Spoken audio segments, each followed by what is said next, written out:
Hi, folks. We're with Tacitus today. Tacitus today, your pushback channel, and thank you for joining this radio, audio, no pictures. Listen to this video in your car or truck live stream. In this essay, I'd like to talk about the sort of the wider girl boss issue. Now, there have been a number of sort of franchises and business names in the United States and elsewhere around the Western world that have sort of gone bankrupt, or they're in receivership, or Chapter 11 as it's called in the United States, and really struggling.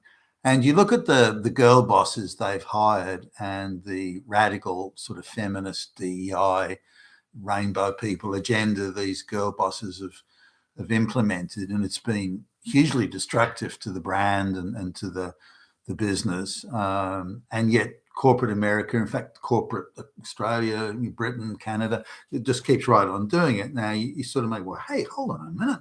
That's not something they teach in business studies at high school or college. You have to bankrupt your company as willfully and as quickly as you can. Yet when we look at, say, the Disney brand, Star Wars and all the those sorts of things, Lord of the Rings, and you look at how willfully and aggressively they've gone about destroying those brands and undermining them and turning them from being iconic money making into being humiliating, laughable, loss making entities. Well, why would any business do it?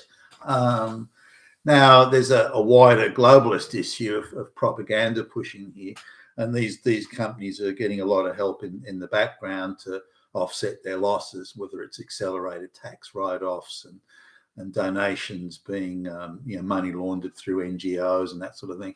So they're not actually taking that entire financial hit on the chin, but it is costing them in various ways. You look at some of the calls, internal managerial calls that are leaked from Disney, and it's a bunch of 2-year-old mentally retarded children, all gay, lesbian, minority group, playing house. They're just children playing in a sandpit. They're just no concept of business or anything. They're just indulging their wildest childish fantasies in the DEI space, and there seems to be no managerial oversight.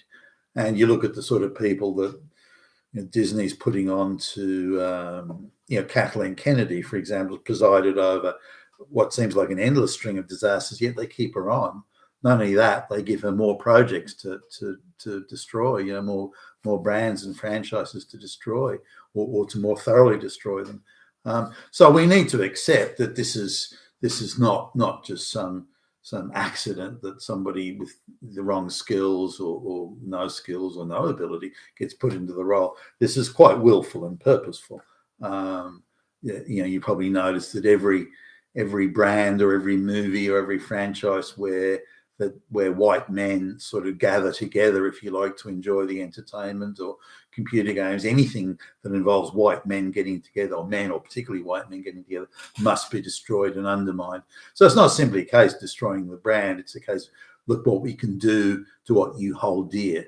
If you really appreciate and love and hold this dear, we can destroy it, and we will. And there's nothing you can do about it. So it's a wider exercise in humiliation. And that doesn't mean that the people who are doing this are themselves geniuses or capable.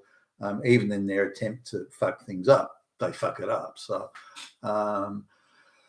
now, it's now become I think just a way thing. It's so all pervasive now. It's just the way things are done. Some of the people that we come, in the business overshare, and some of the people we come across, we collectively groan whenever we have to deal with a woman executive, because we know, and we don't have to ask or think about it or check it out or look at her back. We know that this is an overpromoted, underqualified person who will try and compensate for their lack of ability by defensive pugnacity and snottiness and pettiness and girly cattiness, this sort of thing. We just know that. I mean, we don't have to think about it. Now, if we're proved wrong, we're appreciative and we're very happy, but we very, very rarely are proved wrong. Now, as an example, recently we had to deal with a woman. She's been put into a role that I just don't know why, but she's got no idea what she's doing. Not only are they putting underqualified, overpromoted people in there, but they're not, like, her bosses aren't even showing her what to do. They're not even preparing her for the tasks that she has to perform, for which she's 100% unqualified for. So, we arrived to have not even a meeting. It's just really a formality of signing a few forms and this sort of thing, and basic procedural stuff. But she thinks here's her big chance to put straight white, older straight white men in their place and show us who's boss and girl boss. And so she's drunk on the girl power shit. And so I assume that instead of showing her what to do, they've just ginned her up with, you show those old white men what's going on. Because we're all like, sort of early 50s to early 60s type age range. And she'd be, I don't know, 19 or 20 or something. And there she is wanting to do the big tough thing. I mean, how pathetic is it? But anyway, that her bosses haven't even shown her what to do. So she's gone to the internet and downloaded a form of what she thinks, of what she understands the interaction is to be, which is wrong, by the way. She's got the wrong end of it. And then what questions and assertions she has to make. So she's actually downloaded something off the internet with how to be a tough girl boss and put old white men in their place. I mean, you couldn't. This is insane. This sort of thing shouldn't be happening. If she should have gone to a boss with, I'm thinking of using this. You're not using that. That's crazy. This is what you need to do. But she's not getting the supervision. Some of that because the people further up the food chain don't have the qualifications. And once you start appointing people who don't know what they're doing, they want to appoint other people who don't know what they're doing. The last thing you want to do is appoint a capable person. The chances are that the capable, experienced, high achieving person is going to be a straight white male, and that's why straight white males are becoming few and far between. Even when they employ straight white males, I've noticed that the big finance end of town tend to appoint. Well, they do. They just appoint controllable little stooge flunkies. They're little soy boy type people. They may be straight, but they're still soy boy flunkies. The only time they ever get tough is when they're having they're railing against straight white alpha males. Otherwise, you watch some terrible things. The black lesbian comes in and the supposed C goes, "Oh, hi, aren't you talking to me today? You got funny kidding, right?" But this is the sort of stuff that you see around the place. Now, just looking at these coming to the United States now, there's a few sort of food, say, restaurant or takeout food franchises that are really struggling, and or when they started to struggle, or when they were sort of really flat, that they decided, I know what we'll do. We'll appoint a girl boss, says the all straight white male. And by the way, these companies in background are completely controlled by the Black Rocks and the State Street. They're not sovereign boards of directors, far from it. One maybe you could say they weren't, but the others are controlled by those guys. So they're pretty much told, this is what we want you to do. Now, when they put these girl bosses in, the girl bosses, instead of managing the business, so what can we do to improve the business? They go straight ideological. Now, I don't believe the board of directors or the people that make decisions didn't know this. If you're talking like I've been a CEO at EVP and all that sort of, and you get grilled pretty intensively. I mean, the one of the questions, once they decide you're probably the one, then you get there's a certain sort of moment of calm, and then the question comes, inevitable question, by the way. So, Billy Bob, what would you do? What will you change? What things will you do?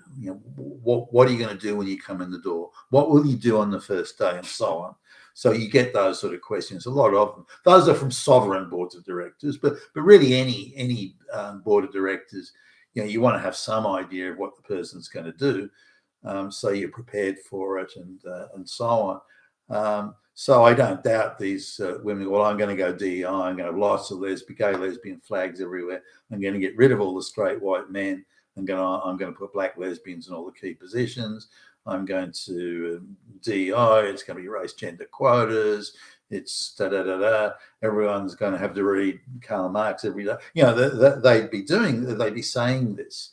They wouldn't be pretending otherwise. They wouldn't say, well, I'm going to really focus on the business and back to business basics, and I'm going to do this and do that. Because in any organization, there's typically quite a bit of waste and quite a bit of ineptitude.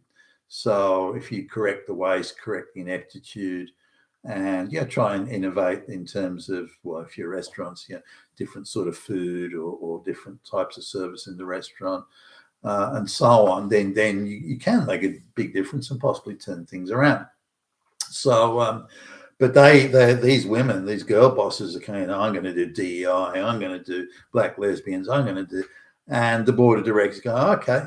Now, it could mean that they've decided that the board of directors themselves are all flunky stooges appointed by the Black Rocks and so on, which is, by the way, is a real possibility. So they don't know.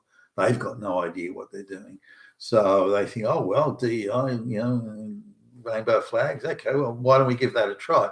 But given the business is already doing badly, or flat, if not badly, then you take a wrong turn at this point, and you sort of fumble the ball. Go all DEI or raise gender quotas and rainbow flag. You go that way and it doesn't work, then your position is at that point almost unrecoverable. And it's if you can't fight back, it's a long, hard battle to fight back. Not that it can't be done, but it's like really tough and very expensive actually. You need investment that's going to really be thinking long term, which tends not to be the case. So anyway, so the businesses fold as they have in a number of in a number of instances, not only in the United States but across the Western world, Australia too. And it's always the same. They bring in the girl boss or the gay guy, it doesn't matter, then it's full on DEI and full on gay, lesbian and everything, and they've all got the same formula. It can't be a coincidence that all these BlackRock, State Street controlled places all go down that exact same path. Why don't they try the back to business basics path? Instead, they make a quick dash to diversity, equity, inclusion, but at great cost. You lose your most capable people. You blow a lot of money. Your customers get scared off, and so on. So, here's one restaurant chain where they've got an older crowd of people. Their customer base is retirees, that sort of thing, and they do pretty good. They do all right, but they've gone a bit stale. Their service has slipped. They've tried to make money by cutting back on ingredients and the quality of the food they're serving. They've tried to cut back on staff, so they're now taking longer to serve the customers, serve the patrons. So now, and so they've dug themselves further in a hole there by doing things they shouldn't have done. Again, these are sort of lazy fixes. These aren't the fixes of people that are really, grabbing the business sort of by the horns and shaking it up. These are just lazy backdoor type fixes, which rarely work, incidentally. So they do that. Business is on a slide, and they go, okay, well, we won't improve the food. We won't do it. We'll just go straight DEI. That'll fix it, and we'll employ a girl boss to do it. Now, the idea that some of them toss around is, well, we've got an older crowd. They're dying off, and so we need to appeal to a younger crowd. We need to reposition the business. So we're looking at, say, getting the under 30s, the college kids or the under 30s coming to. Now they've got less expendable income. Number one. Number two, whereas they may come to your place once because you've got DEI flags everywhere or gay lesbian flags.